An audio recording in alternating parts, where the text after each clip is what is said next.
श्री मैत्रेय जी कहते हैं ध्रुव जी को भगवान ने वरदान दिया, लेकिन ध्रुव जी बड़े असंतुष्ट हो गए, उनके हृदय में ताप हो गया।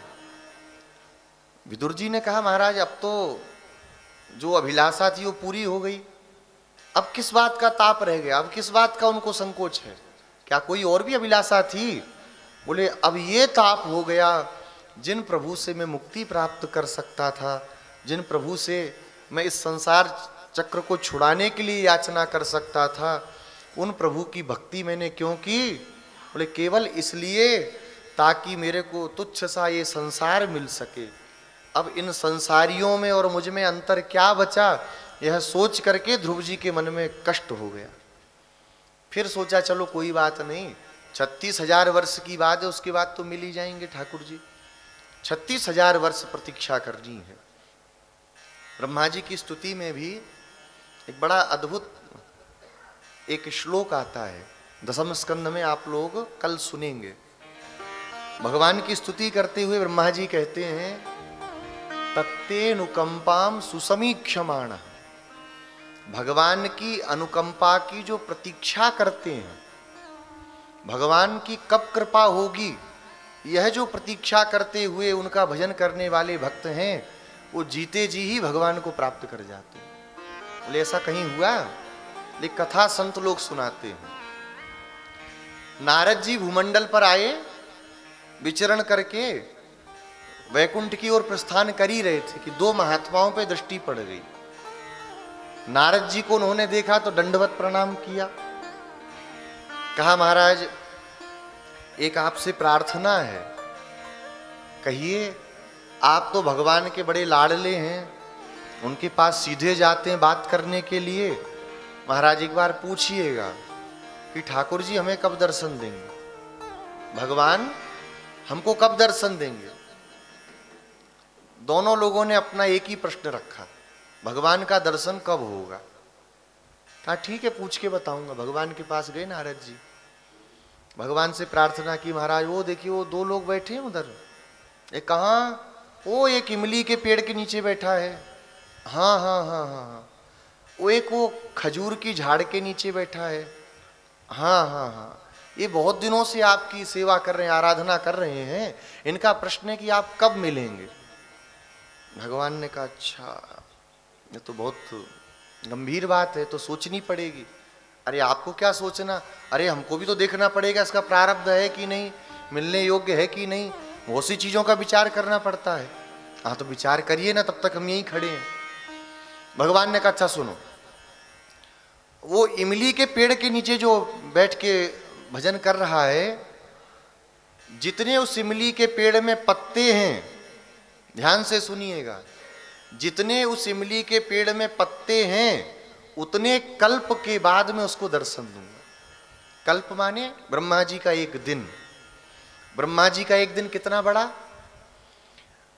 एक दिन में ब्रह्मा जी के 1000 चतुर्युग बीत जाते हैं।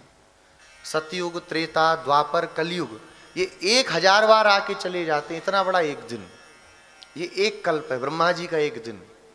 क्या कहा भगवान ने? शायद ब्रह्मा जी की आयु भी बीत जाए, कितने पत्ते रहे होंगे भगवान ही जाने। इतने कल्प के बाद इसका प्रारब्ध है, हम इसको दर्शन दे देंगे। और वो जो बैठा है, भगवान ने कहा वो जो खजूर की झाड़ है उसमें जितने पत्ते हैं उतने जन्म के बाद इसको दर्शन देंगे। कहा ठीक है। नारद जी गए, वो खजूर वाला मिल गया पहले। महाराज महाराज प्रणाम, आइए आइए महाराज, पूछ के आए? हाँ भैया पूछे आए। क्या कहा प्रभु ने? भगवान ने कहा है कि वो इस पेड़ में आप पत्ते गिन लेना, इसमें जितने पत्ते हैं उतने जन्म के बाद भगवान आपको मिलेंगे। अरे महाराज क्या बात करें, सही सही बोलिए ना। अरे सही बोल रहे, हम झूठ क्यों बोलेंगे। इतना तेज नाराज हुआ, कहा घर द्वार छोड़ करके दुनियादारी यहाँ पे भूखे मरते बैठे हैं और इतने जन्म बाद मिलेंगे। भाड़ में जाए पूजा पाठ, छोड़ के कमंडल दंड फेंक के चल दिया। नारद जी बोले दूसरे वाले से तो खतरा ही है, उसको बताएंगे इसने तो जमीन पे पटका, वो मूड पे ही पटक के मारेगा। दूर खड़े हो गए नारद जी। उसने देखा महाराज, अरे बस बस उधर ही रहो तुम तो। पूछा महाराज हमारे बारे में? हाँ भैया पूछा। तो बताइए ना क्या कहा भगवान ने। भगवान ने कहा है इस वृक्ष में जितने पत्ते हैं उतने कल्प के बाद तुमको भगवान दर्शन देंगे। सुना तो आसन से कूद पड़ा। नारद जी ने कहा मारेगा अब हमको लगता है, पीछे हुए चरणों को पकड़ लिया और इतने प्रसन्नता से खुशी के आंसू गिरने लगे। नारद जी ने कहा भैया क्या हुआ, तुमको प्रसन्नता हो रही है? इतने दिनों तक इंतजार के बाद, इतने कल्प के बाद मिलेंगे फिर भी प्रसन्न हो? महाराज इतने कितने कल्प चले गए, आज तक जीवन में कभी निश्चित नहीं हुआ भगवान मिलेंगे।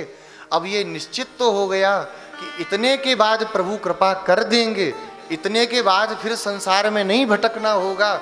उन्होंने हमारे ऊपर ध्यान दे दिया और एक सीमा निश्चित कर दी, बस इसके बाद तुमको जन्म नहीं लेना। अरे ये नहीं महाराज, अगर पूरी धरती के पेड़ों के बराबर भी कहते तो भी प्रसन्न होता। नृत्य करने लगे प्रसन्न होकर के। एक क्षण में भगवान प्रकट हो गए। अब भगवान को देखा तो नारद जी बोले महाराज हमें ही झूठा बनाना था। भगवान बोले झूठा नहीं नारद जी, यही तो भक्ति की शक्ति है। जिस समय भक्त मेरे वियोग में, मेरी प्राप्ति की प्रसन्नता में आर्द्र होकर के आंखों से आंसू गिराता है, उस समय पर एक एक आंसू में कितने कितने कल्पों के प्रारब्ध बीत जाते हैं। इसके आंसुओं से वो सारे प्रारब्ध खत्म हो गए और मैंने इसको दर्शन दे दिया। भगवान की प्रतीक्षा, भगवान कृपा करेंगे ये दृढ़ विश्वास करके, आज नहीं करेंगे कल करेंगे परसों करेंगे, पर करेंगे। उनका नाम ही कृपालु है, उनका नाम ही दयालु है, तो कभी तो भगवान दया करेंगे।